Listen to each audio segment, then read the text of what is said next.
Now, when it comes to the assignments, if you guys want to work on them, like, you know what I mean, you guys are on your own. Please use any and all things at your disposal, okay? And if that means each other, talk to each other, communicate. Of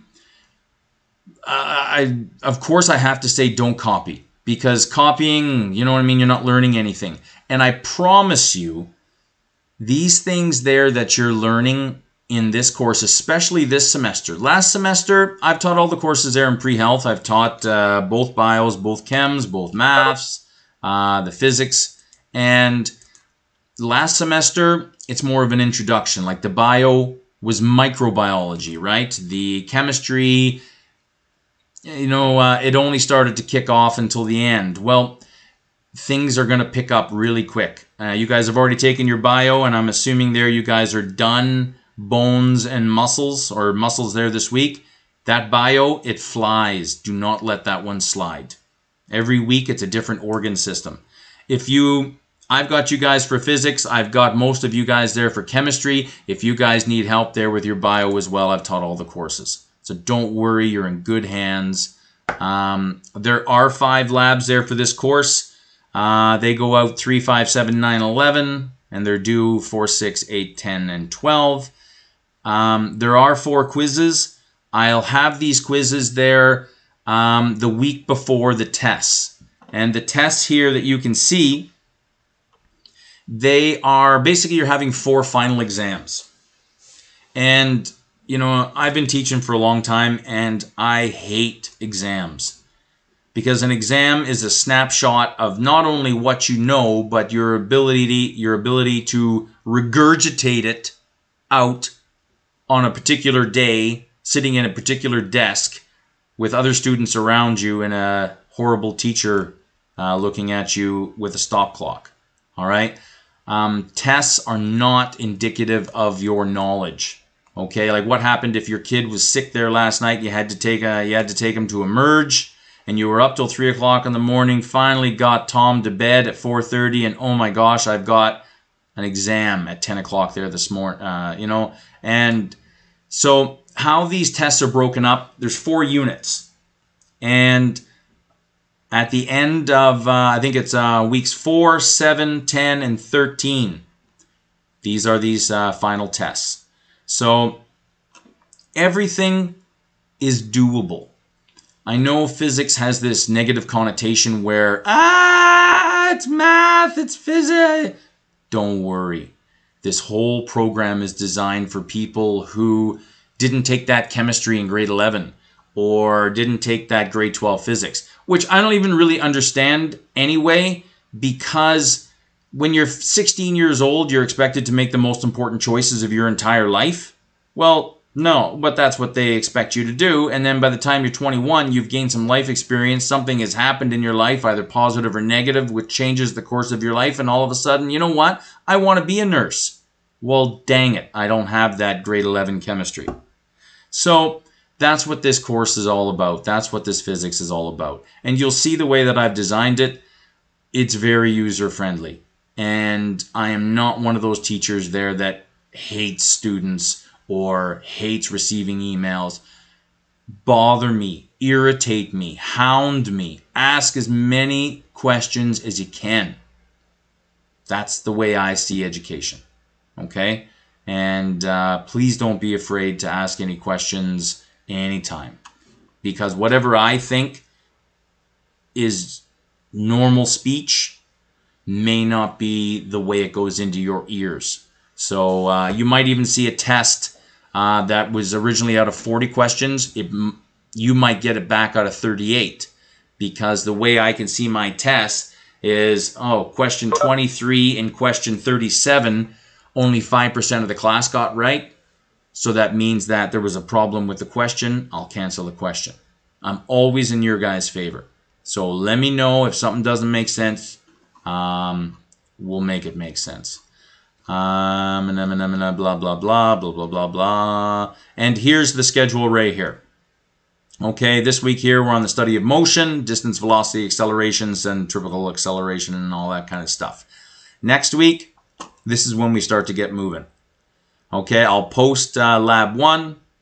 I will also post Quiz 1 at the end of this class right here, Newton stuff. And then you'll have a week to do the quiz.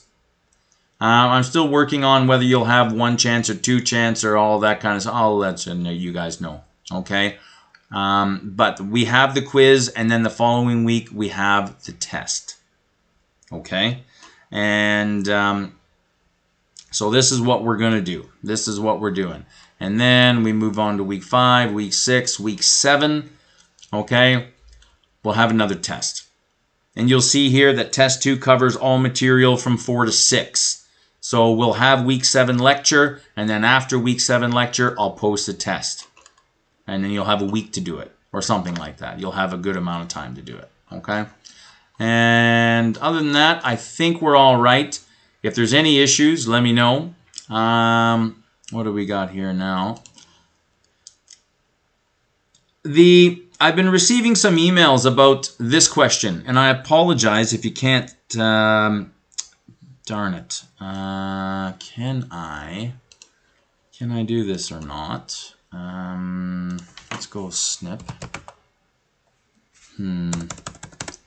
I made a question here. You guys, you'll know there. You guys will remember the question there with the boat traveling 12 kilometers an hour north and the truck traveling 10 kilometers south. And what was his name? Sam running on a truck 3 kilometers north, and then he throws an egg off of it. It's pretty silly. Can I share my whole screen here? Where am I looking at? Start, Share X. Adobe, share Microsoft. Anyway,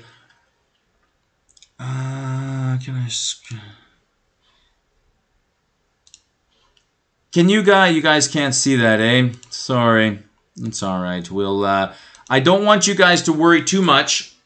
That question there, which I'm trying to pull up, I drew a picture of it, but I'll post the picture on Blackboard there for week 1, and I'll send an announcement.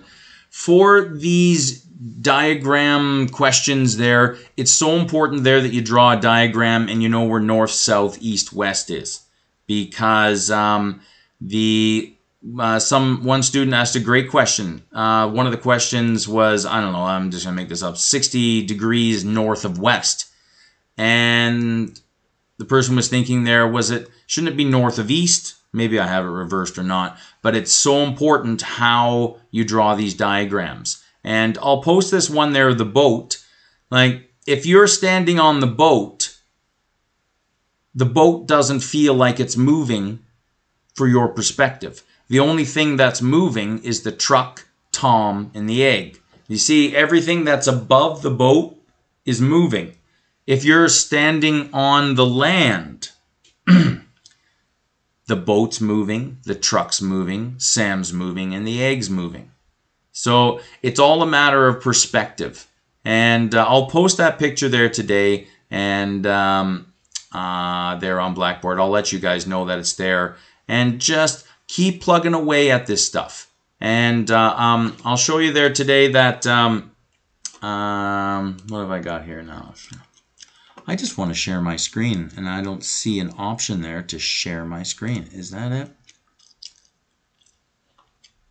You're sharing, start. What are you guys seeing now? Can anyone turn on their mic? What are you guys seeing? A black screen. A black screen. Well, that's not good. So let's stop that. Okay. Anyway, I'll post that there to Blackboard there, and keep plugging away at this stuff there. Today, here we are with lecture number 2. This one's motion. And I've also posted there a formula sheet up to and including week 2. I'll do the same thing there for week 3. And so your week 3 formula sheet, that will include all of your formulas there for the test. So, and I'm very big about that, and I'm very big about giving you guys the answers. Okay, you guys are paying the big bucks. You guys should have all the answers. basically the questions I'm giving you, this is your test. This is your exam. Okay? I'm just going to change the scenario. I'm just going to change the numbers. Probably change it there to a multiple choice. But that's how we're going to do it.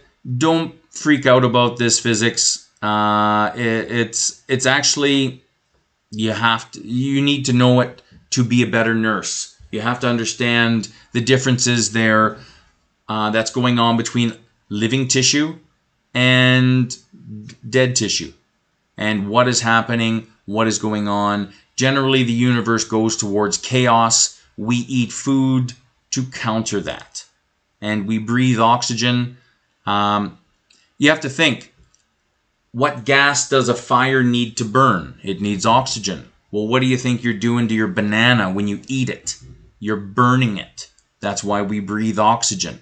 You're burning that banana at a very low temperature, and your body is extracting the fire, quote, as energy, and we utilize the energy there to do stuff. But anyway, the physics is good. Stick with it. If this is your first physics course, so be it, but guaranteed this will be your last physics course. You don't take this stuff in nursing or paramedics or anything like that. Let's rock and roll. Motion. How would you describe the motion of a football being thrown by a quarterback? What factors can affect the football? So, you have a look here. These are good questions. What is affecting the object that you're interested in? What can affect it? What forces are going to act on it? And if you look here, you know, the quarterback would be here, throws the football up. There's this vertical rise and fall. So it's moving from up to down. There's also a horizontal movement. Okay, so it's moving from here to here. So it's moving in kind of two different ways at once.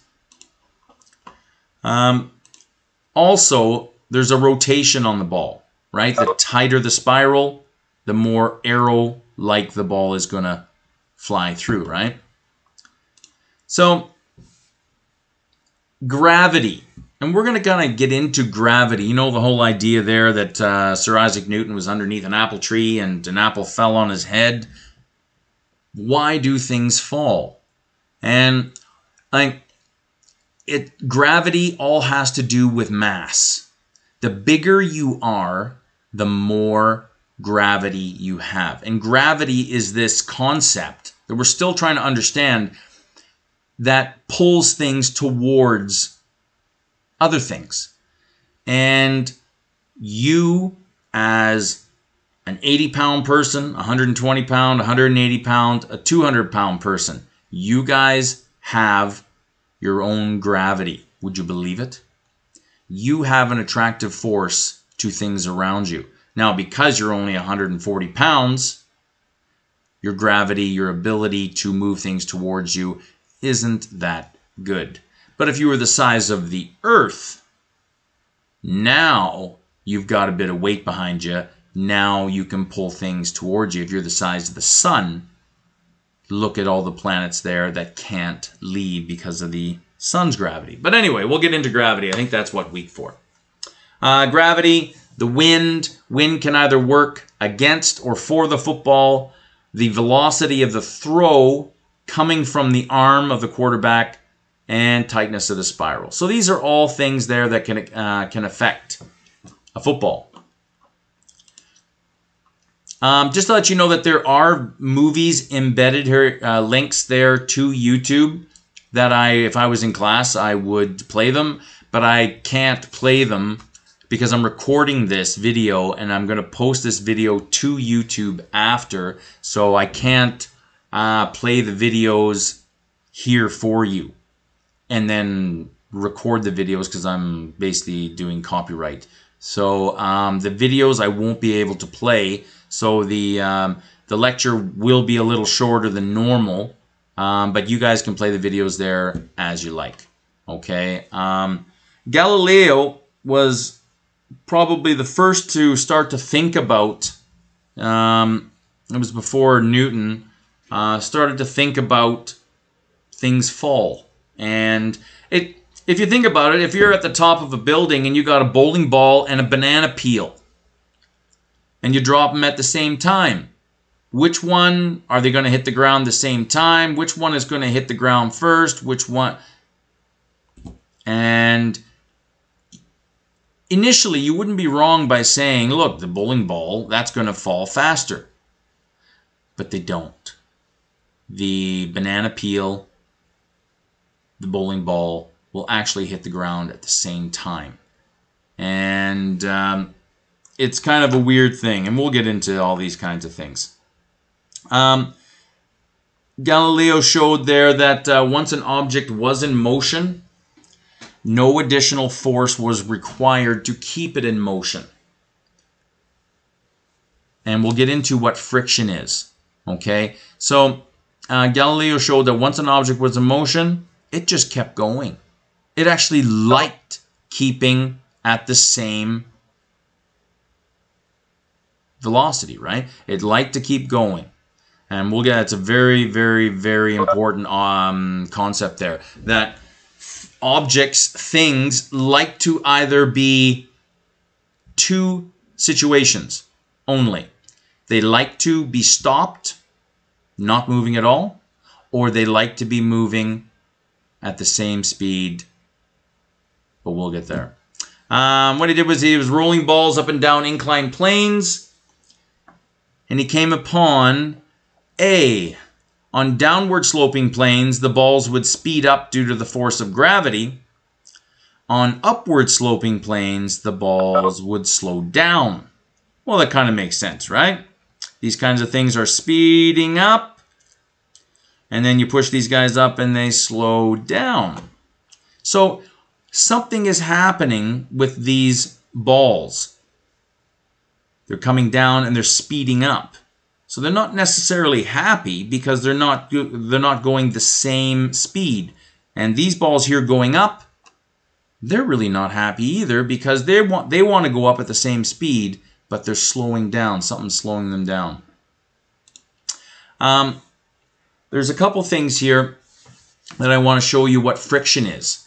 Friction, when you're cold in the wintertime, you rub your hands together, because the skin cells of your hand actually kind of look like this. Rough, jagged, microscopically, there's little spikes and digs and this and that. And it's the same of what your floor looks like here when you've got a box on it, or just your floor there. That's what, I know your floor may look smooth, but microscopically it's jagged. It looks like Mars. And the box does too. And so when you're trying to push the box along the floor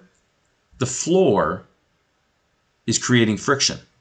And it's pushing against your pull, which is kind of push. You have to put more effort into it than you thought that you would. Friction can be in many forms here. You've got the friction here on the floor, your hands rubbing together, even meteors coming into the Earth's atmosphere. 99.9% of them never make it to Earth, the ground, solid, because they all burn up because of the air. Like, these things are coming in at thousands of kilometers an hour, and it's hitting the air, and they burst into flames, right? Okay, so this is friction there. Getting back into Galileo, what would happen to a ball rolling on a flat, smooth surface? So there's no more inclined planes, but a ball rolling on a flat, smooth surface without the force of gravity acting on it. So this is kind of a hypothetical situation, right? You had a ball, flat surface, push it, it's moving. It has no friction underneath, because we've hypothetically taken this away because it's a 100% smooth surface, and it's got no gravity acting on it, pushing it down. Galileo found that on a flat, smooth surface, the ball would neither speed up or slow down, but it would continue at a constant speed. Okay? Galileo reasoned that it would roll forever, and the only reason that it would stop was because friction would slow it down eventually enough so it would stop. Like if you slide a puck down a resurfaced ice rink. It'll go all the way down to the end. All right? And then at the end of period number 2, before the Zamboni gets on the ice, you do the same thing there with your puck, and it only makes it halfway down the ice. All right? And sorry if you're not familiar with hockey. At the start of a period, the ice is very smooth and beautiful.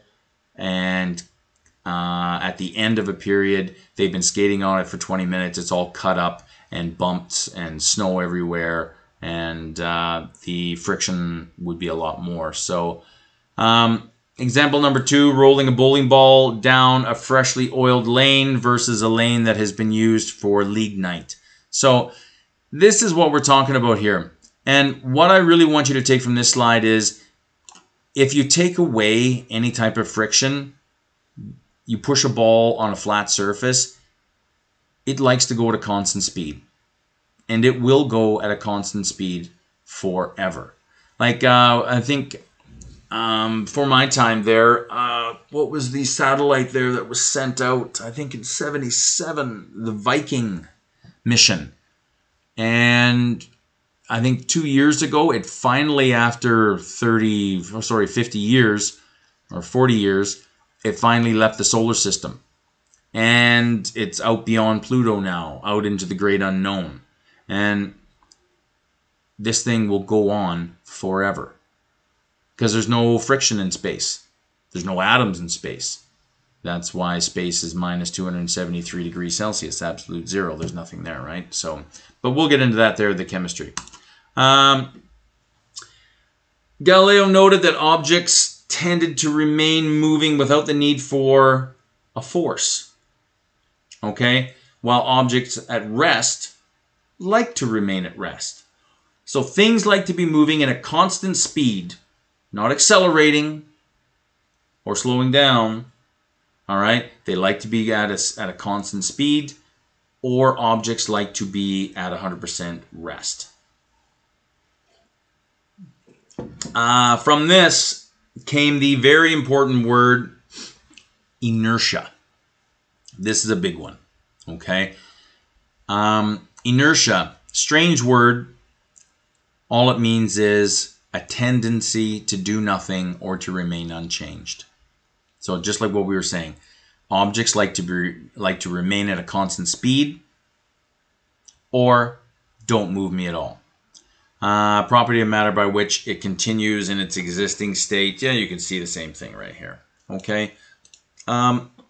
Just trying to think of what movie is this. Bill Nye.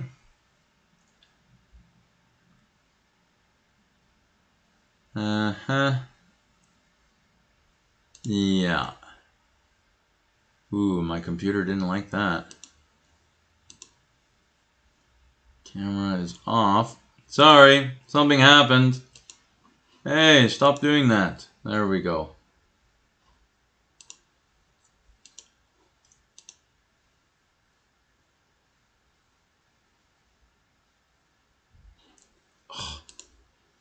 Oh my gosh, did this just cancel? Sorry. Hello, is anybody there?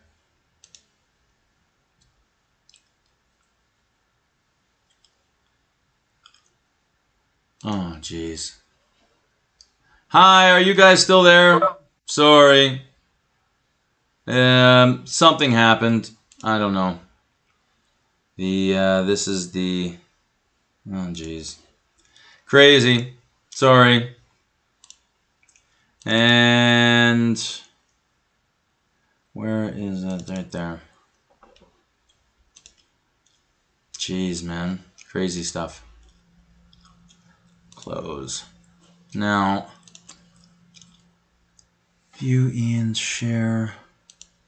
Really sorry for this. As soon as you start sharing. Okay, are you guys still able to see the PowerPoint? I'm really sorry. They've changed everything around. This is but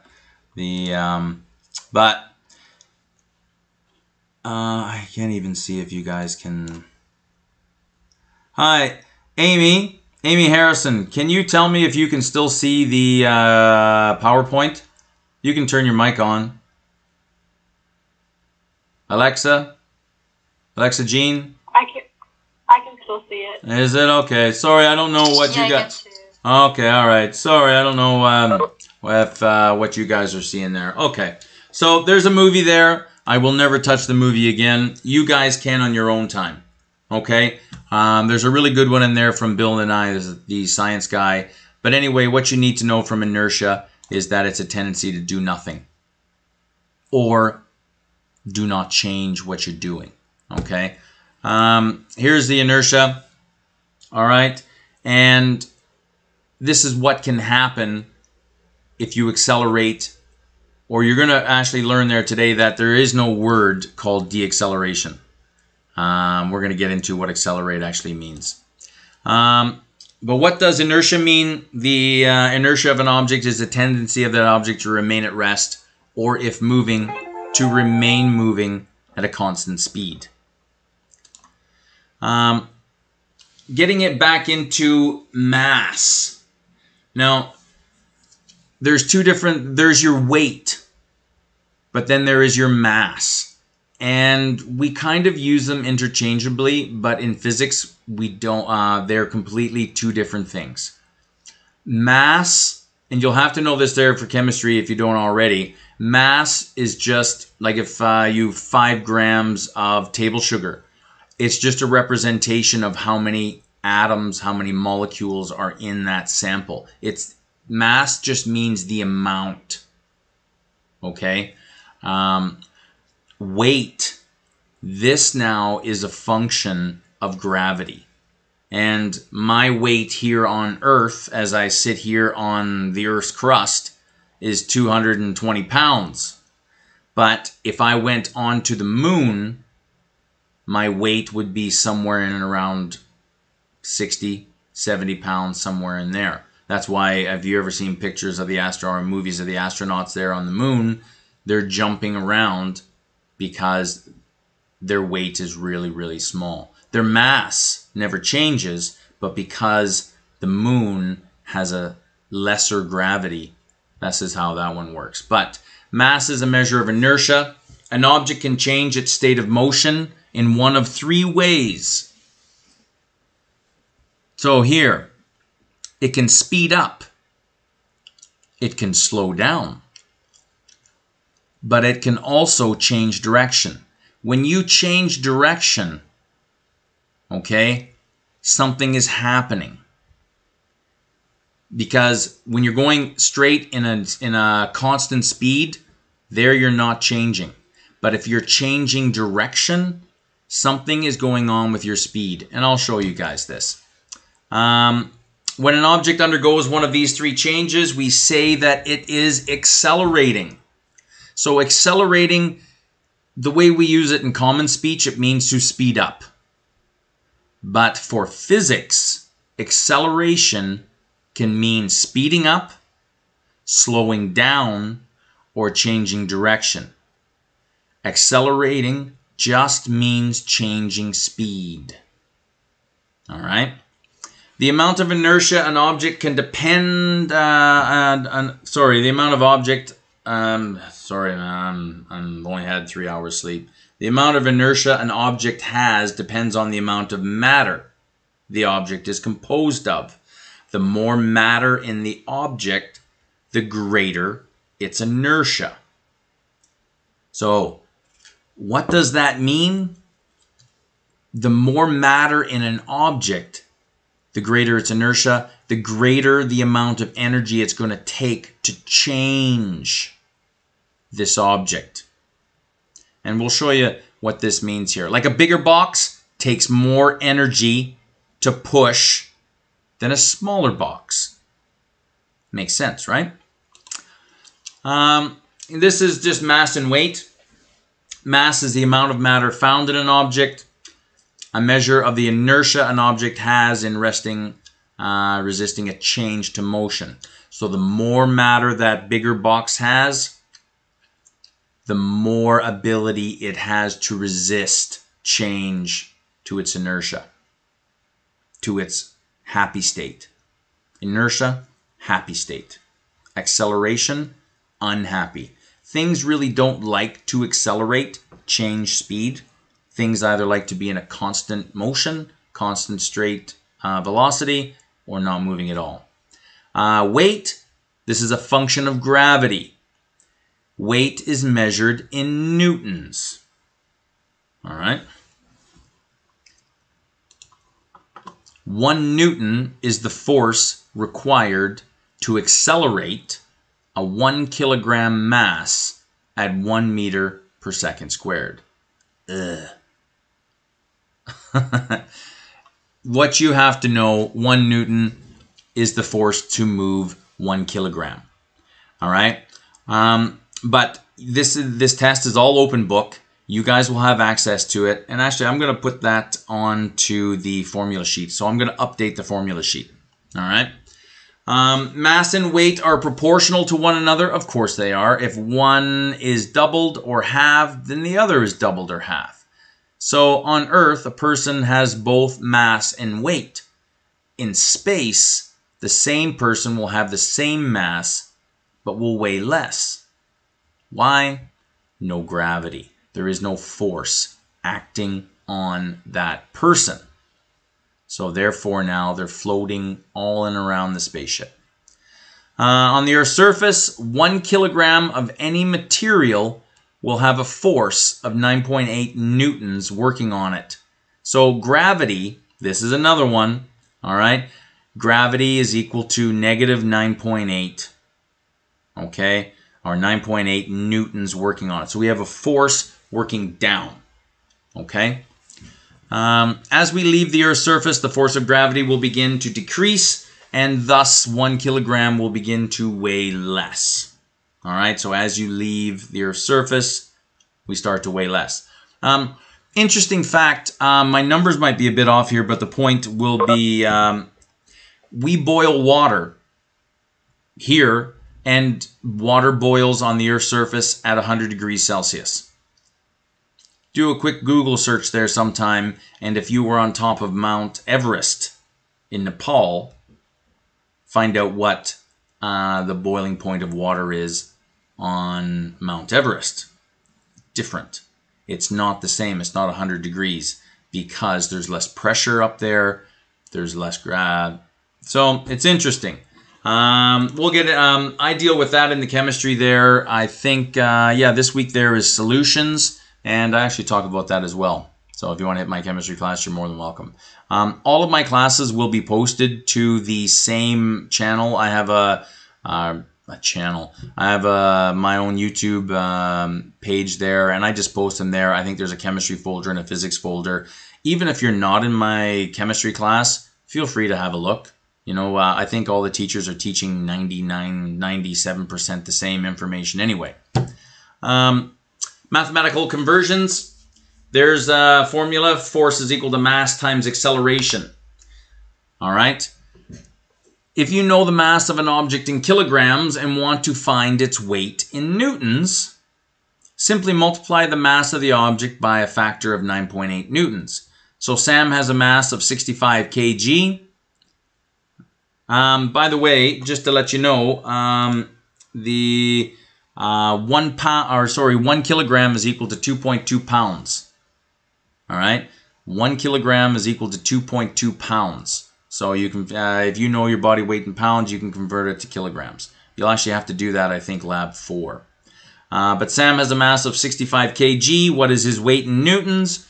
Well, force is equal to mass times acceleration. 65 kg times 9.8 newton kilograms is equal to 637 newtons. If you know the weight of an object in newtons and want to find the mass, simply divide the weight. So it's just the same formula. Okay, in the first question here, we gave you these two. You solve for force. And I think for the second one there, we gave you force and acceleration.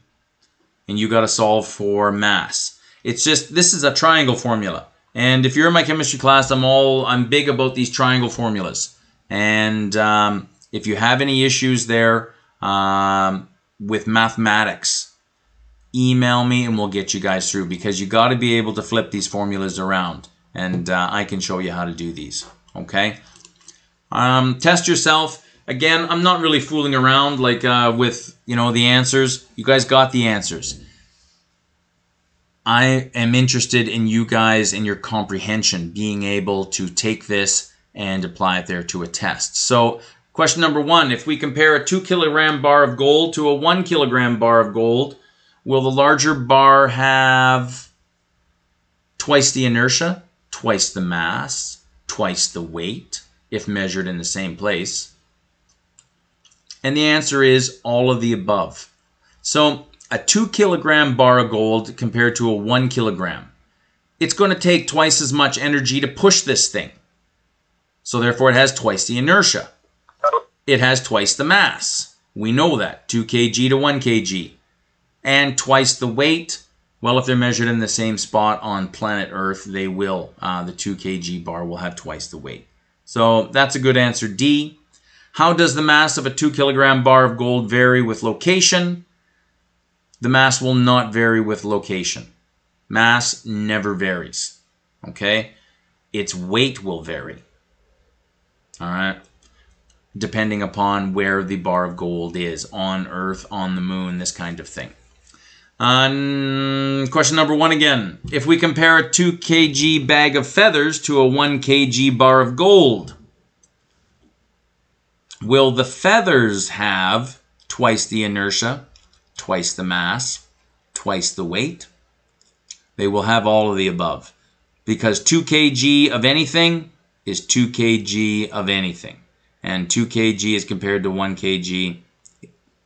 It doesn't matter if it's feathers, gold, chocolate, whatever. Okay? Any issues with that? Let me know. This is a really good one here. I think this is from the second movie, which is actually Star Wars 5. Really good. What is the Force, Luke? So have a look at that video. I can't play it here, but there is something out there, and it's called Force.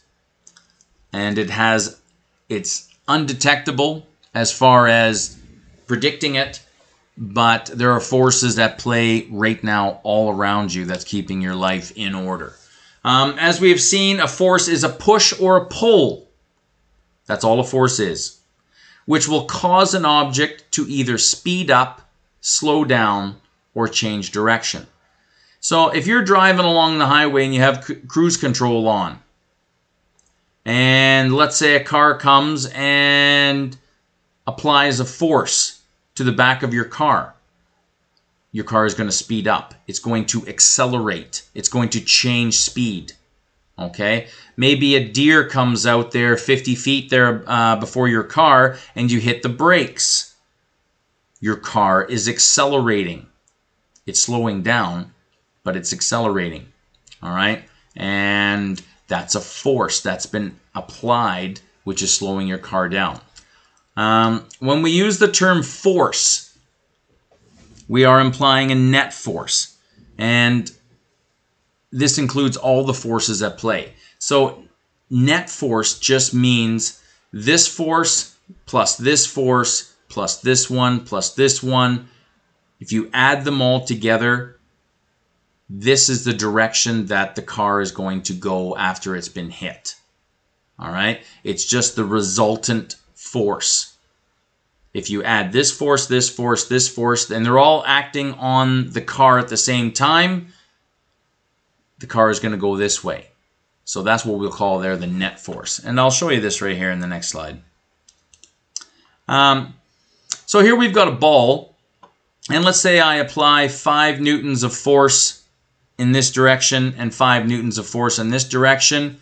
Well, because it's kind of like last week there, with the vectors. You just add them up when they're going in the same direction, and therefore the ball is going to move. It's going to have a force of 10 newtons applied in this direction, movement. Here I've got 5 newtons of force applied on the ball in this direction, 5 newtons in this direction. They're going to cancel each other out, so therefore no movement. And then here I've got 10 newtons of force being applied in this direction, 5 newtons of force. So therefore now the 5 here will cancel 5 from over here, and therefore now the ball will move 5 newtons in that direction. So that's just, it's all based on last week there, and you can add these forces up. And so these are your applied forces. This is your net force. The forces shown in the previous examples are known as vector quantities. Vector quantities have both magnitude, great word, means how much, how strong, it's a number, and direction, north, south, northwest, these kinds of things. A zero net force does not mean that an object is necessarily at rest. What it does mean is that the object's state of motion is unchanged. All right, I'm going to read that one again. A zero net force, it can mean that an object is at rest, but it can also mean that the object's state of motion is unchanged. That means there that the object hasn't been exposed to a force that is going to cause it to accelerate, change speed. This means that it can be at rest or moving in a straight line at a constant speed. So zero net force means this. You might see that one again. When the net force of an object is zero, we say, so in this case here, when the net force of an object is zero, we say that the object is in a state of equilibrium. Equal forces are acting in opposition to each other. So there's no forces there that are causing this object to accelerate. So this thing is either sitting on a tabletop, not moving at all, or this thing is rolling at a constant speed, not speeding up or not slowing down. So it's, okay? So play with these things a little bit, and all you can do is just ask questions. Ask as many questions as you can, okay? This is a pretty important slide. It kind of sums up what we've been talking about there the past couple slides. The whole idea of an object being in equilibrium. There is no change of speed. There is no acceleration. Okay? Achieved when an object is in a state of rest or is moving in a straight line at a constant speed. Equilibrium happens in those two situations only. Objects at rest are said to be in a state of static equilibrium. Please know that. Objects moving in a straight line at a constant speed are said to be also in equilibrium, but this one here we call dynamic equilibrium. So static equilibrium means it's at rest. Dynamic equilibrium means that it's moving in a straight line at a constant speed. It's not accelerating. And you notice there that I say in a straight line, because as soon as you move away from a straight line onto a curve, you are now changing direction. And by definition, if you are changing direction, you are changing speed. So therefore, as soon as you're not moving in a straight line, you are accelerating. Okay? Two good ones there. Force of friction. Friction occurs whenever two or more objects pass over one another. Okay? And can be solid, liquid, or gas. When two things rub together. Solids can rub together, liquids can rub together, and gases can as well. Friction always occurs in the opposite direction of the motion. So you're pushing that box along the floor. Well, the floor is pushing back. It is. I know it's hard to believe that the floor is pushing back at you, but it is. Friction is present between all surfaces regardless of their respective smoothness. Okay, remember there that even though your hands may be smooth, microscopically, they are jagged. And there's your friction when you rub your hands together. And the amount of friction depends on the objects involved and how hard they are pressed against each other. Oh, there's my Bill Nye the Science Guy. So when you guys watch this video again, please have a look at the videos. Bill Nye, I love him. Love him. Love him. The guy is one of the best people on the planet. And as far as I know, as far as his science goes, his videos out there are easy to follow. And this one here, I think, is about 20 minutes. You don't have to watch the full thing, but you can. It's Bill Nye. Test yourself. If you push a chair across the floor in a straight line at a constant speed, it is in a state of dynamic equilibrium. There are two forces acting on the chair: the force of your push and the force of friction. Which force is greater? If you're pushing the chair across the floor in a state of dynamic equilibrium, what does equilibrium mean? It means no forces. Whenever you see the word equilibrium, it means no forces. So this question is actually kind of a trick question when it says which force is greater. Okay? Whenever you see dynamic equilibrium or static equilibrium, it means that there is zero net force.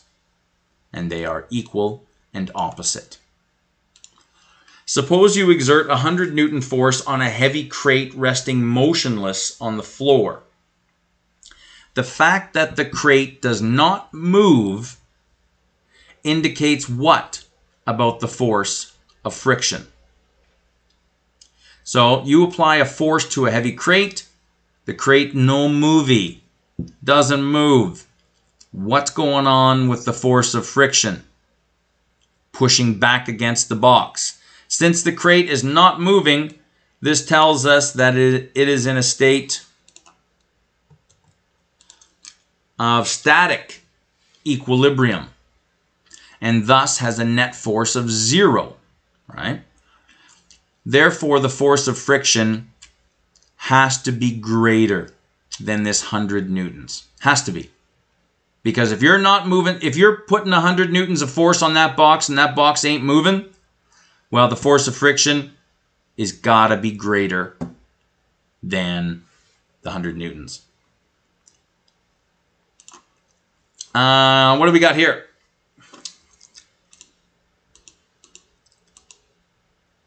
What's going on? There we go. Whoa, weird things happening there today.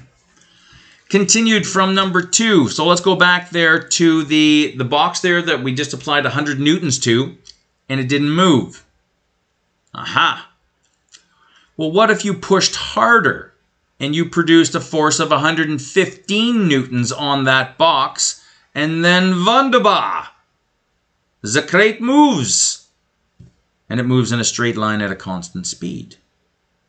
How much friction is now acting on the crate? So if it's moving in a straight line, constant speed, dynamic equilibrium, has a net force of 0. So, but therefore, the force of friction must also be 115 newtons. If you're pushing this box across, it's not picking up speed. The 115 newtons worked. This box is now moving in a straight line at a constant speed. Dynamic equilibrium, 0 net force. The force of friction is also working against your 115 newtons. It's canceling it out. That's why it's not speeding up. Number 4. What force does a sliding crate experience when you exert a force on it of 125 newtons and the force of friction between it and the floor is 115? So here, we applied a force of 115. The floor was pushing back at 115, so therefore now the box is moving, but it's not speeding up, it's dynamic equilibrium. We'll have a look here now. I'm applying a force of 125 newtons. The force of friction pushing back is only 115 newtons. So now we've got a force of 10 newtons. Remember this one right here? Sorry, just cancel that. Don't look at that. But here we've got this force of 10 newtons going on. So we have movement, and not only do we have movement, where'd that go? Where did it go? Right here. The resulting net force will be 10 newtons. Therefore, the crate will be picking up speed. So we are not in a state of equilibrium here. Not static, not dynamic. There's actually a real force being applied to this thing. So now this crate is picking up speed. It's accelerating. It's getting faster and faster and faster. So that's what we're talking about there. Good little questions there to make you think. Sorry if it's not that exciting. It'll get exciting. There are some good things for this course. Not a lot, but it's all right. Getting into speed. I love this little formula here, little triangle formula. Okay, it's on the formula sheet there. I'm sure you guys have all seen this there. Speed is equal to distance over time. And these little triangle formulas here, speed, distance, and time. And how I do this is whatever you're looking for, put your thumb on top of it. So if you want to solve a speed question, put your thumb on speed, and what you're left with is distance divided by time. If you put your thumb on time, time is equal to distance divided by speed. If you put your thumb on distance, distance is equal to speed times time. Just an easy way of utilizing these triangle formulas. If you have any issues with that, just email me and we'll get you sorted out. You get all the basics going, and then I'm sure you guys will just take this and just run with it. Galileo was the first person to describe speed in a mathematical way. He simply compared the distance an object traveled with how long it took to get there. So I traveled 100 kilometers and it took me an hour. Well, that's 100 kilometers per hour. We use this even today, and it's called average speed. And what this means is if you drive from here to Toronto, okay, or I'm in Barrie, so if you drive from Barrie to Toronto, it's about 100 kilometers. And it takes me an hour. But am I driving 100 kilometers the entire way? I could with my cruise control. But, you know, sometimes I let it go up to 115 and then back down to 90. And I stopped at the gas station there to get gas. So there's all these other factors that are involved. But if it took you an hour to travel 100 kilometers, then officially your average speed over the course of the trip was 100 kilometers an hour. You see down here, example, if a car travels 120 kilometers in 2 hours, speed is equal to 60 kilometers an hour.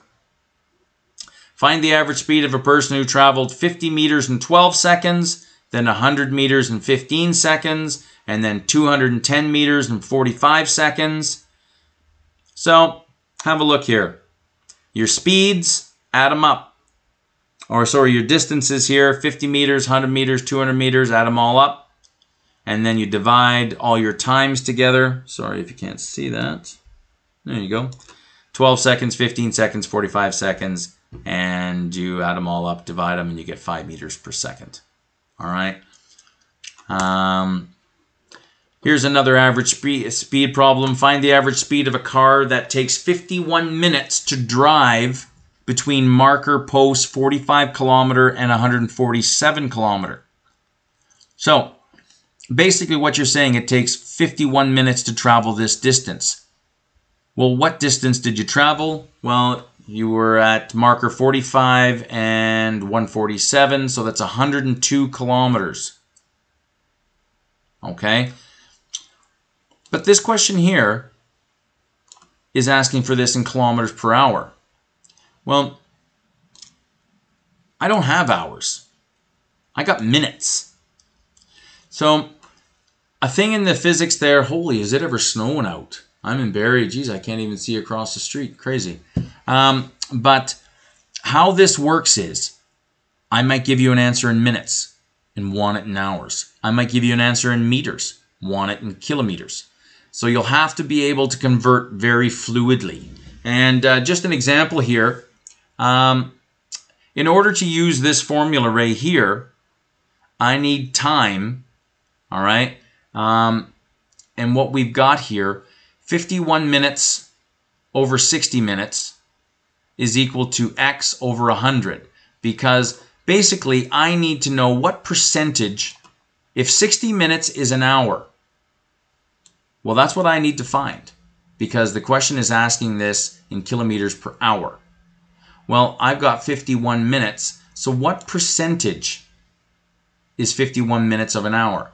So, if an hour, 60 minutes is 100%, 51 minutes is equal to x. Cross multiply. So 51 minutes is equal to 0.85 hours. Okay? So 51 minutes is equal to 85% of an hour. This is what we're, so now we have a number that's in hours. So speed is equal to distance divided by time. Your distance is 102. Your time is 0.85 hours. It's not even a full hour because it was 51 minutes. And your speed is 120 kilometers per hour. Any issues with that, let me know. Okay. Speed is relative. Do you remember Sam on the boat or Sam on the truck, on the boat, on the water? Speed is relative. If you're sitting on the boat, the truck and Sam and the egg are the only things moving. Because you're sitting on the boat, you're traveling at the same distance as the boat is, so anything else that's moving, all right, looks to be moving. And it is. But right here, look at these examples. Relative to the water, Sam would be traveling at 28 kilometers an hour. And see, Sam is running on at a speed of 8 kilometers north on the deck of a cruise ship that is traveling 20 kilometers north. So Sam is running 8 kilometers in this direction. The boat is traveling 20 kilometers in the same direction. So relative to the water, you're looking at, if you're on shore, Sam is moving at 28 kilometers an hour north. Okay?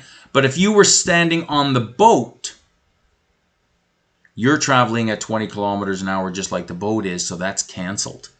The only thing you see moving is Sam at 8 kilometers an hour. If that gives you guys trouble, again, let me know. Okay? Instantaneous speed. We can calculate this. The speed of an object at a precise moment in time.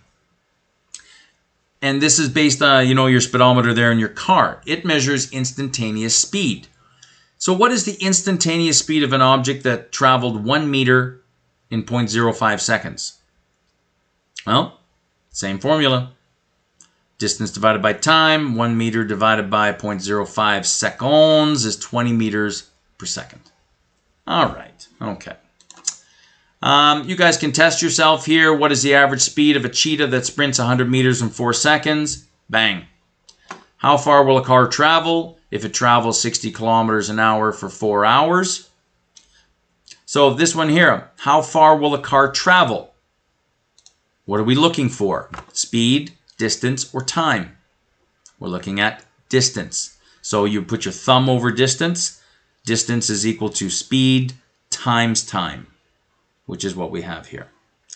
How long will it take a runner to travel 120 kilometers if she runs at an average speed of 5 kilometers per hour? So here, how long will it take? Here we're looking for time. Oh, and calculate the instantaneous speed of an Olympic sprinter if his time was 8.6 seconds at the 80-meter mark and 9.58 at the 90-meter mark. Have a look at these, make it make sense, and if they don't, shoot me an email. Speed and velocity are not the same thing. You'll remember these words here, scalar and vector, from last week. Speed is a scalar term. Strength. How fast? 50 kilometers an hour.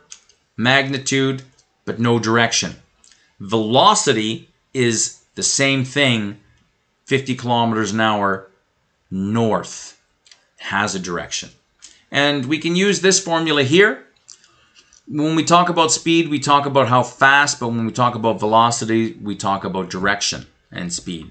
And here you've got velocity is equal to distance final minus distance initial divided by time. These formulas are not bad. You don't have to remember them. On the day of a quiz, on the day of a test, you're going to have all of your things, you're going to have your formula sheet there. You're going to have everything ready to go. You don't have to memorize these. You have to memorize how to use them. All right? And that's what we're working on. Constant speed means not speeding up and not slowing down. Constant velocity means constant speed, not slowing down, not speeding up, but in a constant direction. A straight line with no acceleration. So both of these guys here where there's no acceleration. Okay? An object is traveling 3 meters per second. How fast is it traveling in kilometers per hour? This one here, you have to be able to do this. And you have to be able to convert seconds to hours, minutes to hours, hours to minutes, hours to seconds, meters to kilometers. Okay? Actually, what I will do is I'll post another little thing there for meter. I'll post something there that will help you convert meters to kilometers and these kinds of things. If you have a look at this, 3 meters per second, and we want to know how fast is it traveling in kilometers per hour. Well, I got meters and I got kilometers. Okay, so 3 meters per second, I got to change that to kilometers. So how do I do that? How many meters are in a kilometer? All right, 1,000. How many seconds are in a minute? 60. How many minutes are in an hour? 60. So how many seconds are in an hour? 60 times 60, 3,600. Okay, so this one here, I can't emphasize how important this is to be able to do. Okay, a simple question, I could, a distance is equal to speed over time, and all of a sudden at the end of it, I could ask for it in kilometers per hour. So therefore now your final answer that you just calculated in meters per seconds, you gotta take an extra step and convert everything. All right. Let me know if this one here gives you trouble. I got lots of stuff on things like this converting. Acceleration. Now we are changing speeds. Okay? Moving objects can either speed up, slow down, or change direction. When one of these occurs, we say that the object is accelerating. Acceleration is equal to velocity final minus velocity initial divided by t. So it's basically the same formula as that one. All right? But we're doing this one right here. Okay? So a lot of these formulas are kind of the same. They just change what's the word I'm looking for? The letters around. Okay? Same formula there for velocity. Here we've got acceleration is this one. So, and we've got a question here. How fast does a car accelerate if it goes from 0 meters per second to 30 meters per second in 5 seconds? So you're looking at this going accelerate. Okay, and I've got 1, 2, 3 bits of information. It's got to be this formula right here. All right? Because you think about it on a quiz or a test, you don't know what the next question is going to be. All right? It's all mashed potatoes. I'm going to try and go linearly straight up week 1, week 2, but we'll see how it goes. And you don't know what question, you don't know what formula is got to come that you need to use for that question. but you've got all your formulas there. Try and pick apart the question and figure out what formula you need. That is the whole game to this exam and the chemistry as well.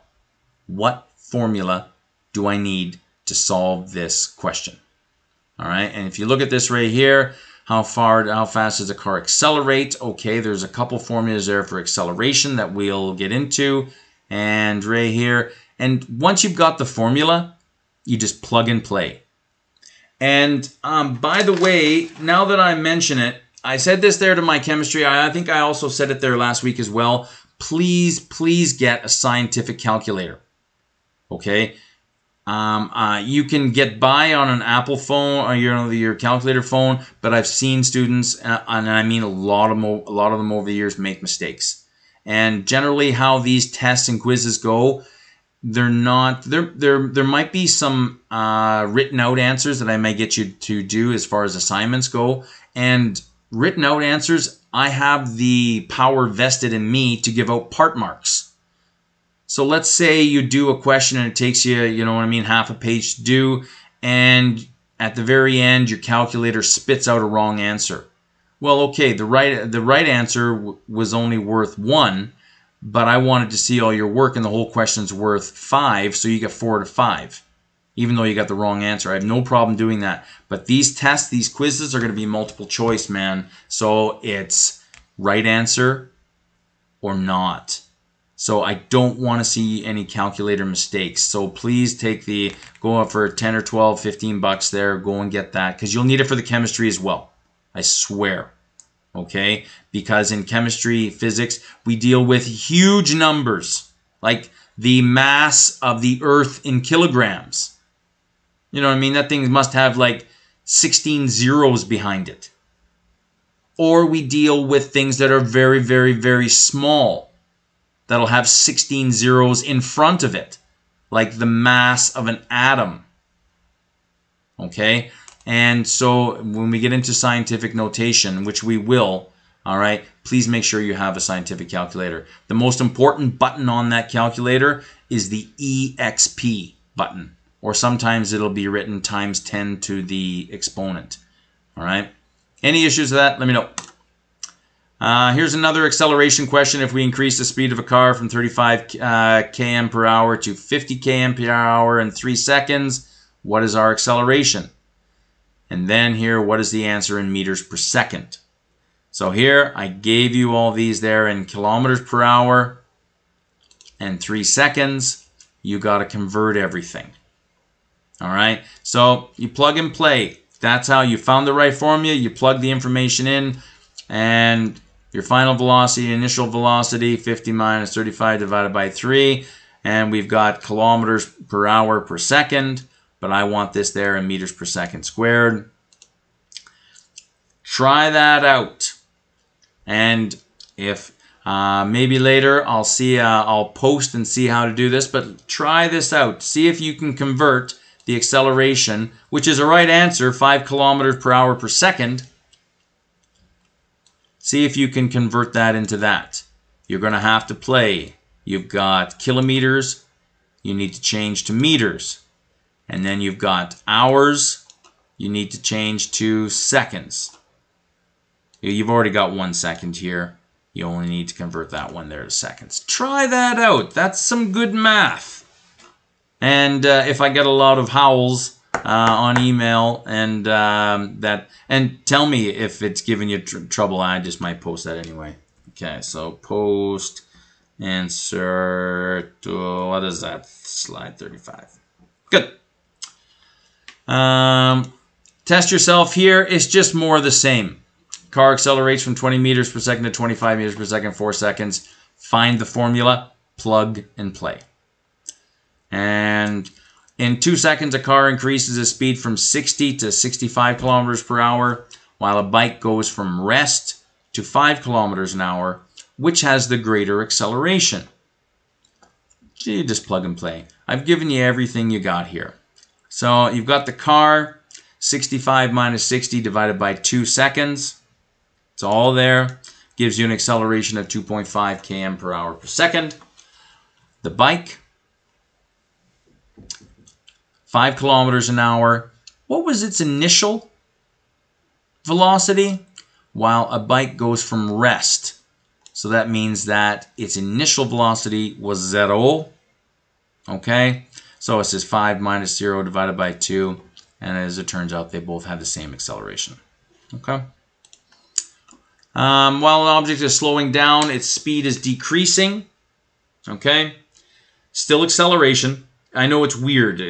We're programmed to think that acceleration means to speed up. It just means to change speed. Even I get confused, you know, when I teach the course, but when I go out into public and I tell my 7-year-old there that we're slowing down, we're accelerating, she looks at me like I'm weird. And yeah. So right there, we do not use the word deacceleration. I don't even think that is a word. And again, just another... I'll tell you a trick to these. The hardest part about these questions is the English. Is the ability to take this information and pull it out, find your formula, the right formula, plug the information in and get an answer. Something happens, and I don't want this question here to be difficult. What is it asking? After a race, a runner traveling in a straight line takes 5 seconds to come to a complete stop from a speed of 9 meters per second. What is the runner's acceleration? Okay, so I'm looking for acceleration. So now, go and get you have your formula page. Okay, so it's this one, this one, this. Okay, so it's possibly 4 formulas. Okay, it takes 5 seconds to come to a complete stop from a speed of 9 meters. So, what is my final velocity? Well, it comes to a complete stop, so it has to be 0. And initial velocity was 9 meters per second. And you just plug it in and have a look here. Look at my acceleration. Negative 1.8 meters per second squared. Means it's slowing down.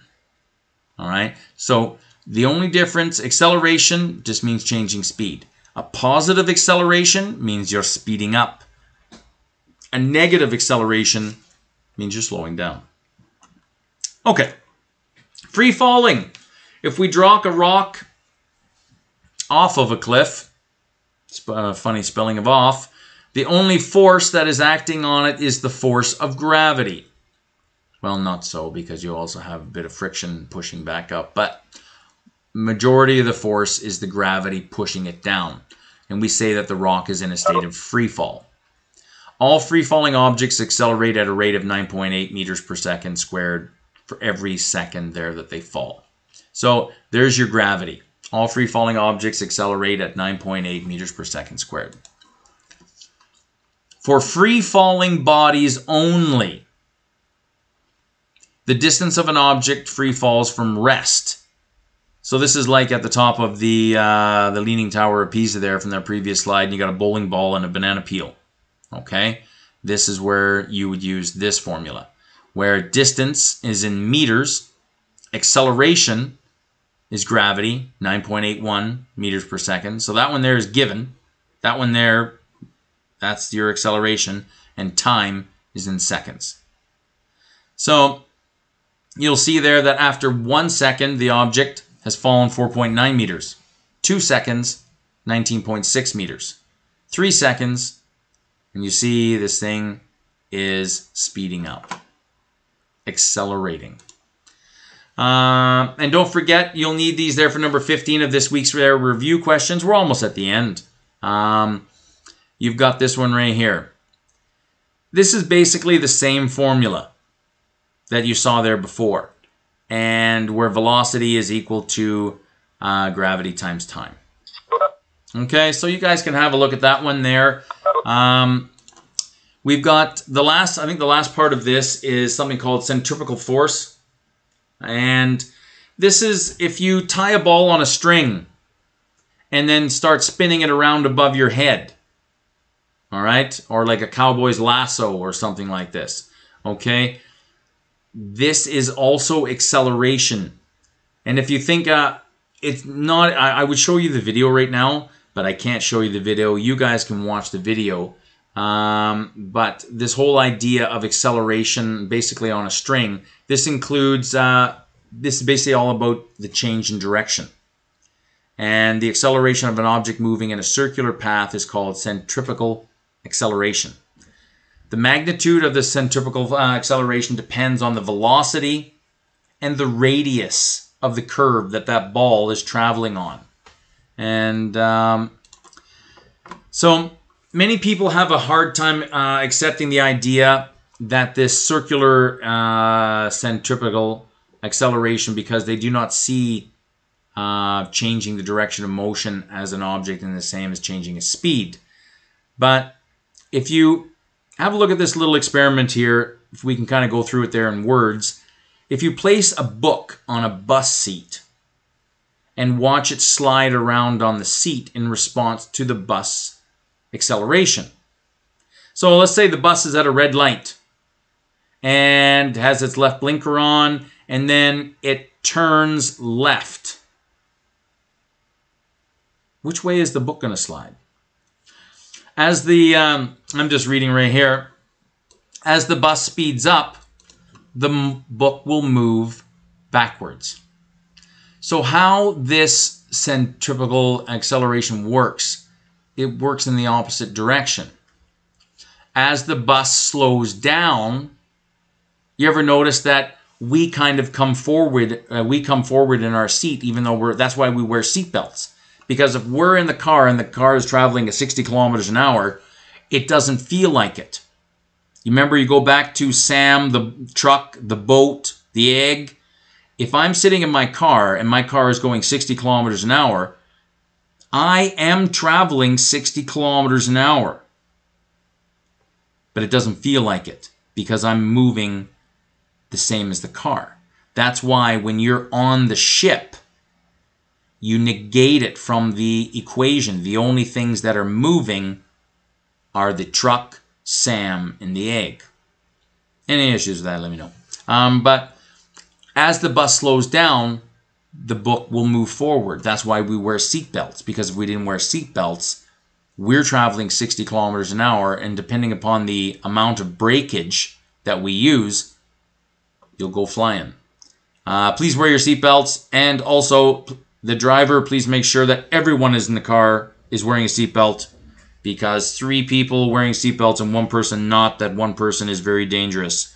Did you know that if you had an empty Kleenex box in the back of your car and you slam on the brakes and that empty Kleenex box hits you traveling at 40 kilometers an hour, it will knock you out? Could you imagine a 100 kilogram human being flying at you in the middle of a car turning over? So, in all cases, the reaction of the book is the opposite direction of the acceleration. So if the bus driver turns left, the book is going to fly right. If the bus driver puts on the brakes, the book is still going to go forward. If the bus driver hits the gas, the bus jets forward. We all go back into our seats. Okay? So let's have, this is really good. And there's another video here as well. Oh, I wish I could watch them. But you look at race car drivers. And I mean NASCAR. You look at Formula 1. You don't think of these people as being fit. But these people who drive Formula 1 and NASCAR and all those crazy souped up cars, they are mucho fit. Crazy muscle on them because of this centrifugal force. And G-force is a word that we use. It's more of a space word, but it's the 1 G-force is basically 1 amount of pressure, 1 atmosphere of pressure. Okay? And these race car drivers, you'll watch the video there, they're reaching upwards of 6 and 7 and 8 G-force. Crazy amounts of force. And because when you turn on a bend, watch the video and you'll see it. And it's actually really quite amazing to see. So have a look at those 2 videos there on centrifugal acceleration. And again, the questions here. The hardest part about these is pulling the information out of this gobbledygook words and then finding the right formula. Once you've got the formula, once you've pulled out the information, it's just a matter of plugging and playing. Okay, so have a look at this. What is the acceleration of a car traveling at a constant speed of 10 meters per second as it goes around a curve with a radius of 20 meters? Well, it's asking for acceleration. You've got a couple formulas there for acceleration. I'm going on a curve, probably centrifugal force. Okay, all right, so this is the formula I use. Acceleration is equal to velocity squared divided by radius. 10 meters per second squared is 100 divided by the radius, which is 20. So your acceleration is 5 meters per second squared on that curve. What happens if we double the speed? So we're not traveling at 20 meters per second. We're traveling at 10 meters per second. We're traveling at 20 meters per second. And you'll notice that if you're driving on a curve, on an off-ramp or on-ramp onto or off the highway, sometimes when you're going too fast, you tend to veer off the road. So you got to slow down a bit to maintain the curve on the road.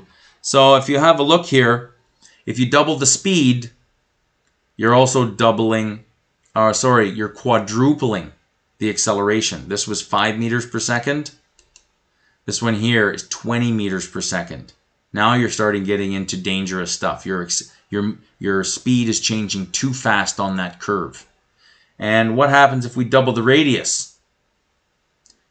So we have same 10 meters per second, but now our radius is 40 meters. Your acceleration is half as much as original. So it's safer. Okay. These are really good. I like doing these. Like it just can't be all about math. It has to be about understanding. And if you just go through these little definitions here, they're not bad. The quantity of matter in an object is mass. The force on an object due to gravity is weight. Push-pull is a force. Property of an object to resist change in motion. I love the word inertia. The scientific unit for force is Newton. Combination of all forces that act on an object, net force. A quantity that requires magnitude and direction, vector. Resistance, force that opposes motion with contact, friction. Force of friction acting on an object in free fall. Air resistance. Distance traveled per unit time, speed. And here we've got velocity, acceleration, centripetal, and gravity here. So you guys can have a look at this stuff. It's really not that bad there this week. You've got the formulas there. It's just a matter of plugging in and playing. The questions there that I provided, you've got the questions and the answers. I recommend hitting them all. Not today, of course, but take your time. Hit them all, try them out. Make mistakes. That's what it's all about. Make as many bloody mistakes as you can. Just never stop. And if you're not getting something, email me. Okay, and we'll get you sorted out. Quiz 1 next week. Labs begin. And next week we are on to Sir Isaac Newton. So if I hope that that is all right. If anyone wants to stay on, if you guys have any questions at all, but this is the video there that I'm going to post onto YouTube. I'll post it up there, and I don't know, whenever I finish up here.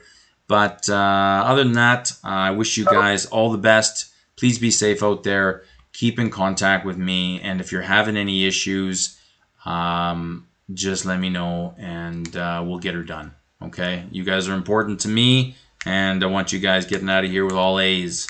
Come and get it. Other than that, I got nothing. So you guys are free. Go and make a snow angel outside. It's beautiful out. Thank you so much, and have a great day. Again, anyone staying on, if you have a question or two, it's all good. Thanks, guys. Thanks, Ian. It's all good.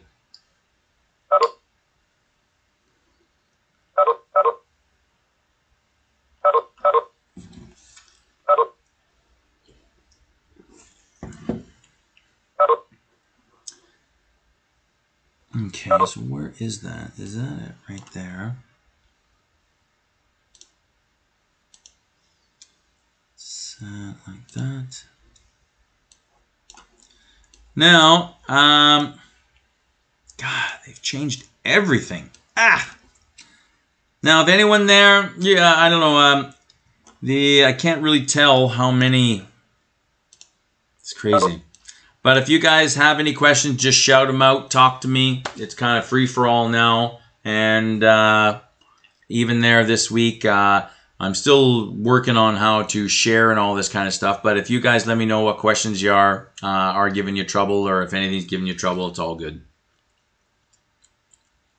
If you have a second, can we talk about the one with the egg and Sam from last week? Sure. That would be great. I don't know if you remember me, but I've emailed you about 3 times for the explanation of the questions. I did see that there yesterday, and we. I resent it because I didn't know if it sent, but I sent you a long Yeah, email. yeah, I got it. It's just last night and there this morning, it was kind of a bit of hell on wheels to get everyone organized there for hospital and all that kind of stuff. But I did see that, and what I'm going to do is, I don't know, is my camera still working?